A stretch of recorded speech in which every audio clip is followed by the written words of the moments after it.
Assalamualaikum warahmatullahi wabarakatuh. Saya Maimul Liza, mahasiswa Universitas Malikus Saleh dari kelas 2B, akan menjelaskan materi psikologi kepribadian, yaitu menjelaskan secara singkat biodata Abraham Maslow beserta dengan teori hierarkinya.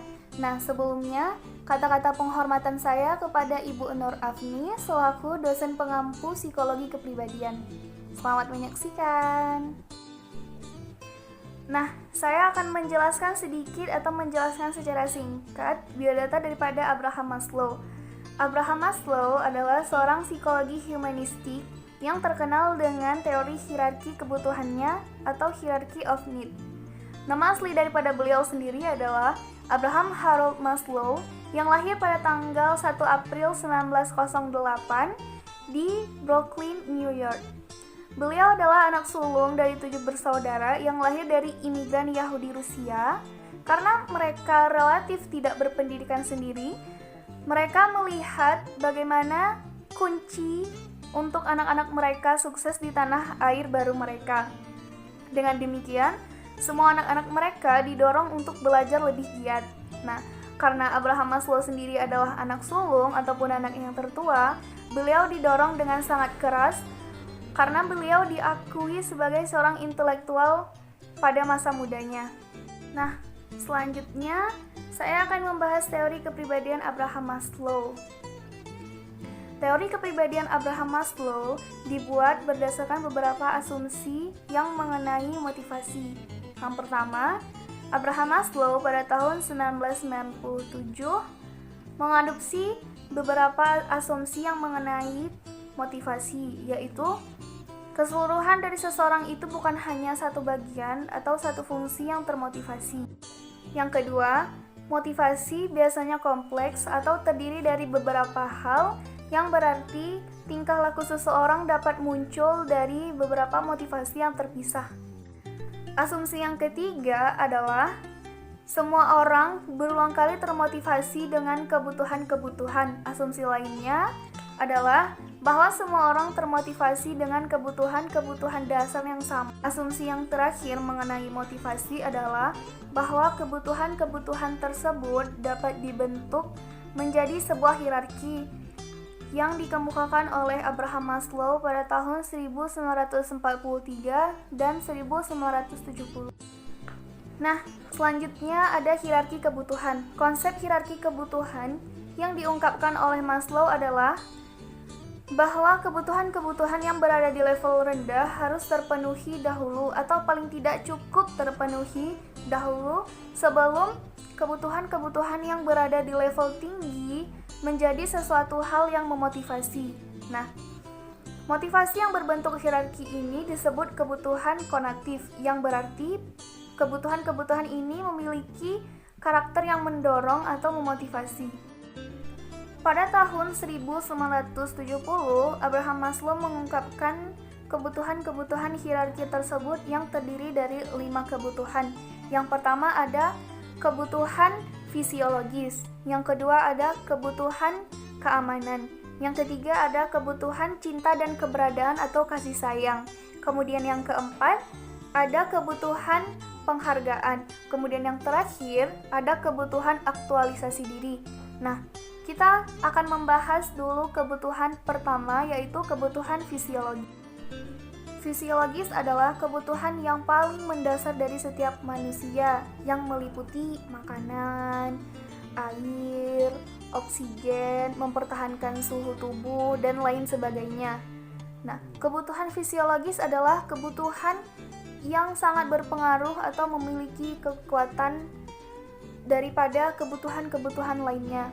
Nah, ini yang dimaksud oleh Maslow, bahwa kita harus memenuhi kebutuhan yang pertama dulu sebelum melanjutkan ke kebutuhan-kebutuhan yang lainnya.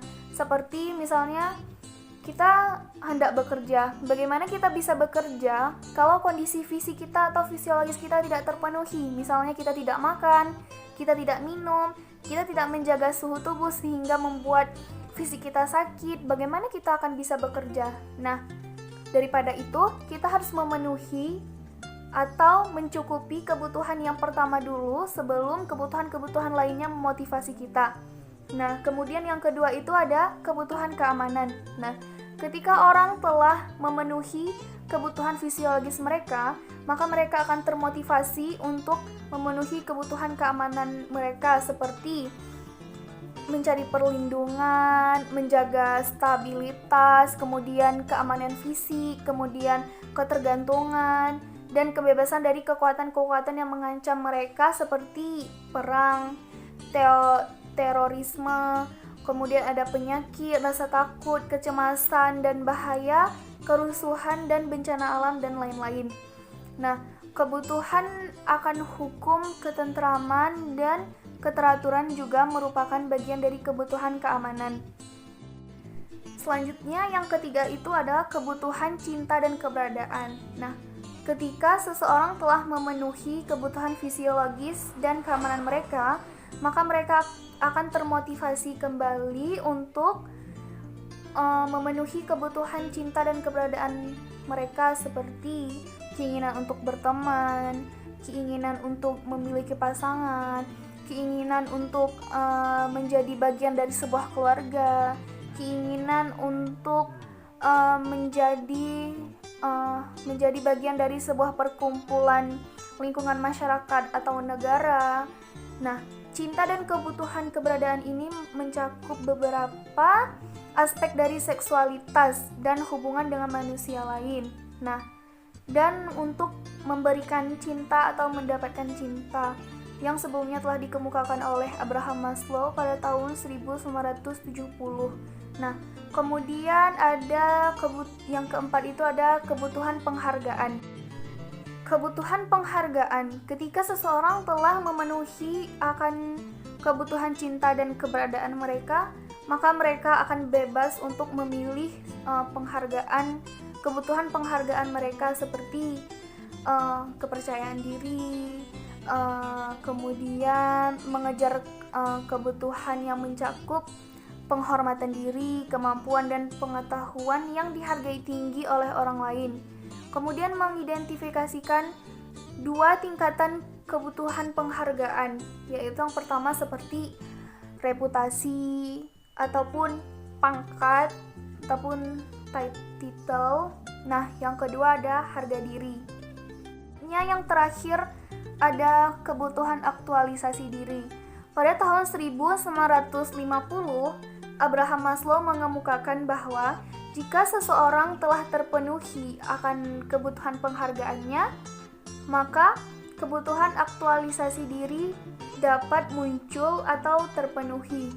Nah, namun pada tahun 1970, Abraham Maslow kemudian mengemukakan bahwa aktualisasi mencakup pengsadaran diri seperti menyadari akan potensi diri sendiri atau kemampuan diri sendiri, kemudian berkeinginan untuk menjadi sekreatif mungkin atau sebaik mungkin. Nah, orang yang mengaktualisasikan dirinya tidak berpegang teguh akan pemenuhan kebutuhan cinta maupun pemenuhan kebutuhan penghargaan. Nah, mereka telah menjadi mandiri sejak level rendah mereka terpenuhi. Nah, selain 5 kebutuhan konatif ini, Abraham Maslow kemudian mengidentifikasikan 3 kebutuhan lainnya, yaitu yang pertama ada estetika, yang kedua ada kognitif, dan yang terakhir ada neurologi. Kemudian menurut Maslow, di setiap tahap dalam kehidupan tersebut, seorang individu haruslah melewati setiap tahap hierarki kebutuhan. Menurutnya, tidaklah bisa seorang individu dapat melewati setiap tahap daripada hierarki kebutuhan. Nah, jika ada seorang individu yang melewati setiap tahap atau satu tahap pun dari kebutuhan hierarki ataupun hierarki kebutuhan tersebut, maka akan terjadi tidak keseimbangan kepribadian dalam kehidupannya. Kemudian Abraham Maslow juga memperkenalkan teori zona kompleks. Zona kompleks adalah ketakutan untuk mencapai puncak sehingga memperhambat pertumbuhan seseorang untuk mencapai aktualisasi diri. Nah, ciri-ciri daripada zona kompleks ini adalah adanya usaha untuk melarikan diri dari takdir ataupun takdir seseorang. Nah, Abraham Maslow beralasan bahwa ini terjadi karena tubuh seseorang tidak kuat ataupun tidak sanggup untuk menanggung kenikmatan daripada keberhasilan yang telah dicapai mereka dalam jangka waktu berapapun. Dan seseorang itu mempunyai ambisi yang begitu besar, namun membandingkannya dengan keberhasilan orang lain, sehingga mereka tidak percaya pada arogansi sendiri. Nah, sekian dari video materi psikologi kepribadian mengenai biodata singkat Abraham Maslow beserta hierarki kebutuhannya. Terima kasih telah menyaksikan. Wassalamualaikum warahmatullahi wabarakatuh.